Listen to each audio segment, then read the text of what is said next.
merencanakan hidup kita, tapi kita tidak bisa merencanakan kepada siapa kita jatuh cinta. Seharusnya kita terpisah, tak semestinya kita bertengkar, karena diriku masih butuh kau.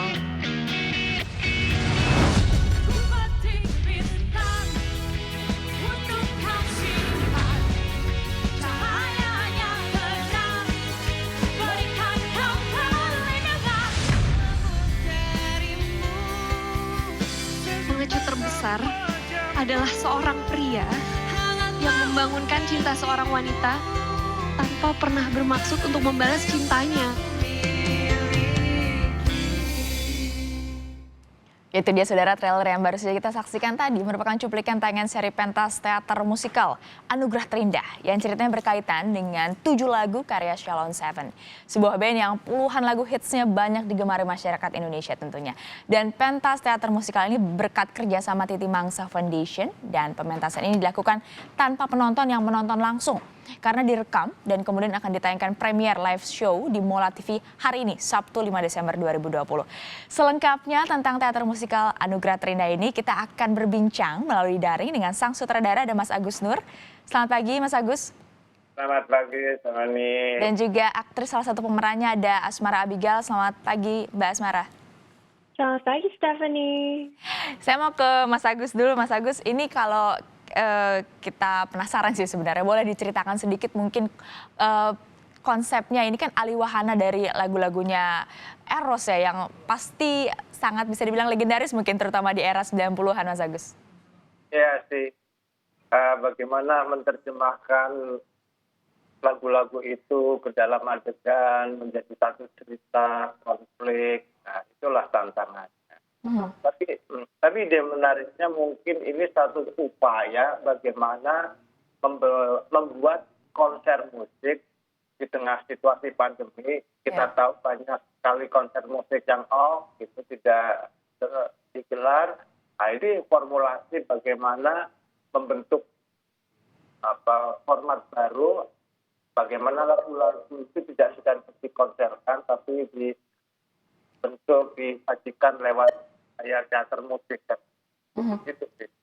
Jadi lebih susah yang mana Mas Agus? Menerjemahkan lirik lagu dari Eros atau menciptakan atau menubuhkan ambience para pemain juga walaupun tanpa ada penonton? Nah, itu tantangan lain gitu. Bagaimana tetap membuat pemain semangat, menemukan kembali energi panggung di tanpa penonton. Nah, itu bisa tanya ke Asmara bagaimana susahnya itu. Berarti itu tantangan juga ya, Mas Agus ya?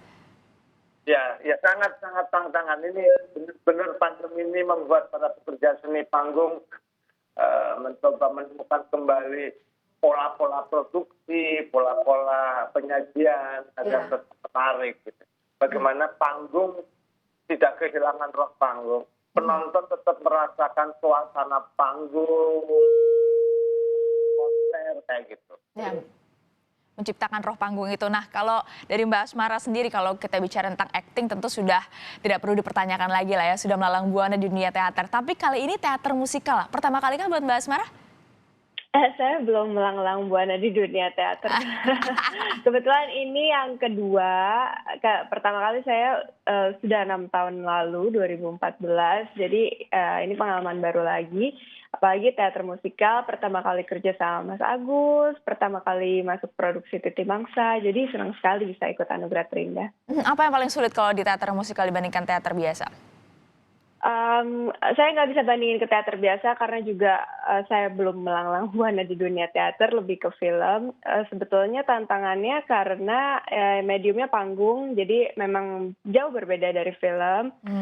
Terus sebetulnya teater itu kan roh teater atau roh panggung, dia kan one take ya, run through dari ujung sampai ujung. Jadi hype-nya, adrenalin itu tuh berasa banget, apalagi kalau ada penonton. Maksudnya energi yang kita bangun antara panggung dan penonton tuh benar-benar hidup gitu. Nah ini tuh tantangan yang kita punya sekarang seperti yang Mas Agus tadi bilang. Kalau untuk saya sendiri, karena memang saya tidak terbiasa untuk bernyanyi, sementara di sini teater musikal gitu. Jadi seru sekali bisa punya pengalaman latihan vokal dan mungkin sekarang jadi lebih pede untuk mengambil pekerjaan-pekerjaan yang ada hubungannya dengan musikal gitu. Aduh, maaf maksud saya tadi di dunia perfilman, Mbak Asmara. Jadi latihan khusus buat suara. Iya, jadi 2 minggu latihan, kurang lebih 2 minggu sih latihan yang intensifnya gitu. Tapi kebetulan memang mungkin jodoh ya, saya selama pandemi ambil les vokal lewat Zoom. Jadi begitu ditawarin Sebelum teater musikal ini sudah les memang? Iya, selama pandemik. Jadi selama pandemik saya cari-cari les daring lewat Zoom. Terus kebetulan waktu dapat tawaran dari Happy Salma, memang sedang les vokal juga. Jadi setelah itu 2 minggu ya les vokal beneran untuk produksi ini. Jadi pas banget momennya gitu ya. Iya. Nah, Mas Agus boleh mungkin dibocorkan sedikit ini tuh ceritanya full dari lirik-lirik lagunya Eros. Nanti ceritanya kira-kira bakal seperti apa? Nah, temanya ya sangat milenial sekali. Sampai saya membutuhkan Ngobrol-ngobrol sama generasi milenial gitu ya, Mas? Iya, ya. Dan kisahnya sebenarnya sederhana soal cinta dan persahabatan gitu. Ada tokoh-tokohnya laki-laki dan perempuan, mereka berteman gitu. Lalu terjadilah kisah cinta, tapi antar sahabat itu kemudian saling jatuh cinta juga. Itulah kemudian mereka mempertanyakan konsekuensinya. Apakah yang paling indah dalam hidup mereka persahabatankah atau cintakah? Dan itulah perdebatan batin mereka dan berkonflik-konflik di antara mereka hingga mereka ini memilih yang menurut mereka terbaik bagi mereka semua. Mungkin bisa diceritakan juga Mas Agus apa selama proses pembuatannya, mungkin cerita-cerita di balik layar yang ini kan melibatkan generasi milenial juga pemainnya, bahkan beberapa juga belum ada pengalaman di dunia teater musikal. Ya, pengalaman baru gitu. Soal generasi atau perbedaan usia saya kira tidak terlalu signifikan dalam pengertian mereka profesional, mereka memberikan perhatian, jiwa, waktu mereka ketika latihan. Bahkan ketika misalnya menjelang hari saya sengaja membuat trik agar mereka semakin cemas, semakin gelisah, dengan pura-pura marah ya, marah. Hingga mereka menaikkan adrenalin mereka. Oh, dibikin drama dulu gitu ya? Hingga mereka berpacu gitu ya. Nah, mereka memberikan seluruh totalitas mereka, ya, hasilnya menurut saya sih maksimal dengan proses latihan yang 3 minggu. Berapa lama berarti prosesnya, Mas Agus? Intensitas mungkin 3 minggu, tapi sebelumnya kita reading karena pandemi itu kan kita membatasi pertemuan ya. Betul. Dicarikan trik-trik misalnya reading lewat Zoom dulu atau reading satu persatu tidak bertemu gitu. Meminimalisir pertemuan itu juga problem atau yang harus diatasi oleh produksi atau saya sebagai sutradara. Oke, berarti banyak sekali proses yang secara virtual juga ya? Iya.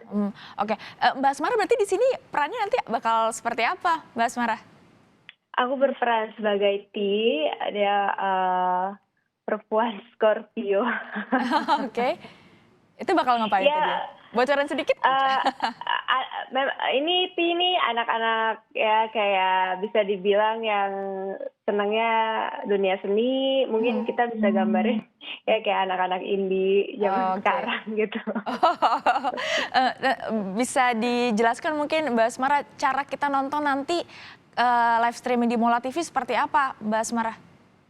Jadi Anugerah Terindah sudah bisa diakses di Mola TV mulai jam 10 pagi hari ini, tanggal 5 Desember.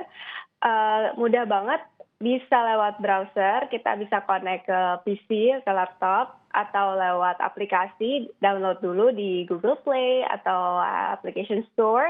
Itu nanti setelah download, bisa ikutin step by step-nya untuk bikin account dulu, yang masukin email dan lain-lain. Setelah itu kita bisa beli paket yang kita mau. Ada Mola for Kids, ada juga yang premium itu yang kerjasama dengan HBO Go gitu. Oh jadi cukup sederhana ya. Terakhir Mas Agus, jadi kenapa kita harus nonton Anugerah Terindah ini Mas Agus?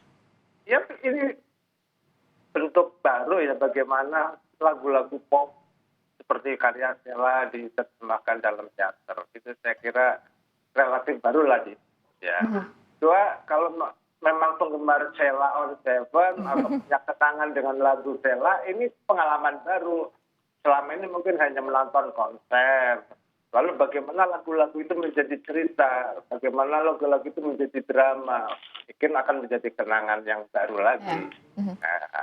Jadi yang kangen dengan lagu-lagunya Sheila on Seven mungkin bisa menikmatinya dengan cara yang baru gitu ya Mas Agus ya? Ya juga sekaligus kalau menonton ini berarti mendukung para pekerja seni panggung gitu ya. Untuk melakukan kreasi, mendukung pandemi saya kira kan berlangsung sampai 1 tahun lagi dalam situasi kayak gini. Nah, pola-pola produksi kayak gini sangat butuh dukungan penonton agar tetap tumbuh. Terima kasih Mas Agus dan juga Mbak Asmara atas waktu di Sapa Indonesia Akhir Pekan. Sukses untuk teater musikalnya Anugerah Terindah. Jadi setelah nonton Sapa Indonesia Akhir Pekan bisa langsung mengakses di Mola TV. Terima kasih sekali lagi, sehat selalu.